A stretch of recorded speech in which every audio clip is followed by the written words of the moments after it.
Hi friends, Pastor Jim here from First Congregational Church in Sheboygan. It's hot outside. It's June 2nd and it's supposed to get up to about 90 by the end of the day. Quite a rise from yesterday, but things are heating up around our country and our world as well. As you know, it was last Monday that we witnessed the murder, the lynching, if you will, of George Floyd at the knee of a police officer with his co-workers standing by.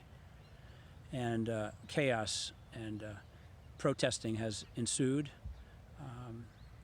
There are protesters who are protesting and there are looters who are looting. And not all the looters are part of the protests. Let's just say many have come in just to wreak havoc and cause trouble because they can. And we need to keep an eye on that as well.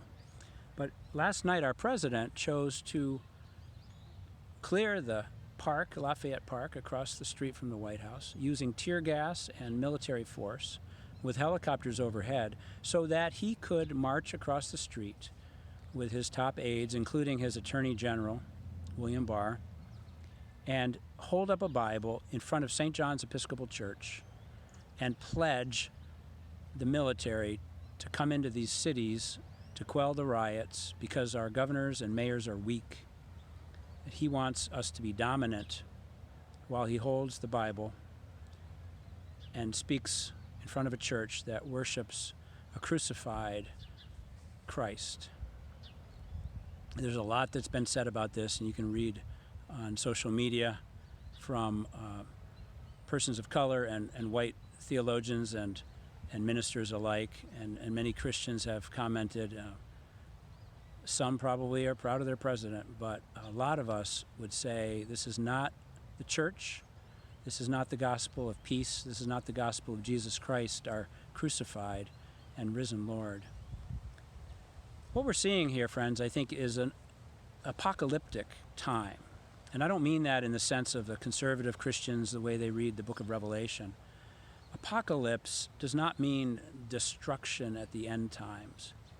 Rather, apocalypse from the Greek means literally an unveiling. It's an unveiling, it's a revealing of what has been hidden underneath the surface. We're finding the frightening fragility of our economy and our healthcare system has been revealed.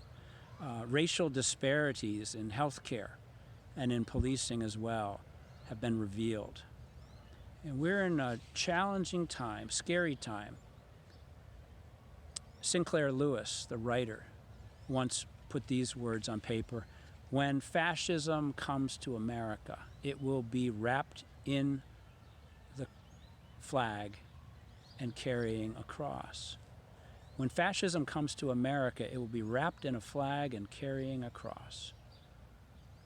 It reminds me of years ago when I was in New York City in seminary. I went to a Lutheran church one Sunday on the east side of Manhattan, and the guest minister that day was Eberhard Bethke.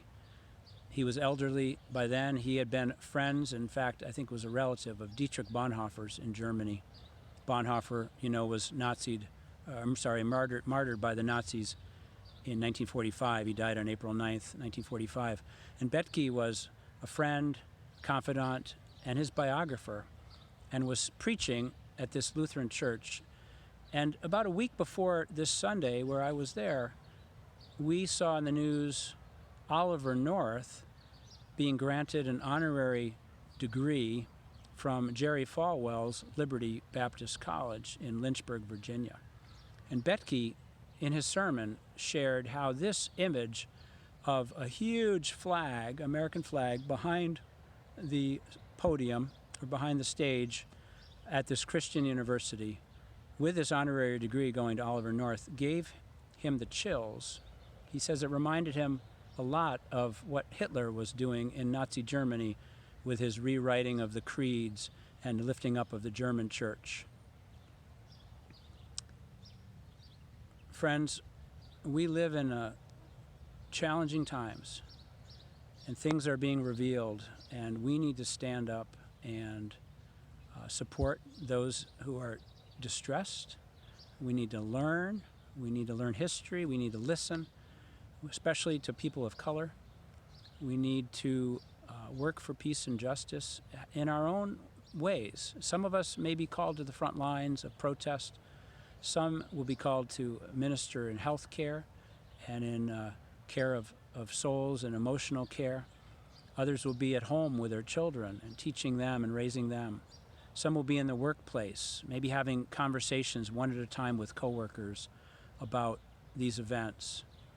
We need to read the Bible again, friends, the gospel, especially the Beatitudes in Matthew chapter 5. We need to remember Jesus' great commandment to love God and to love our neighbor as ourself, and his great commission at the end of Matthew chapter 28, where he says, I will be with you always until the end of the age. Keep the faith, my friends. Let us be bold. Let us continue to work for peace, peace within, and peace around us. God bless you.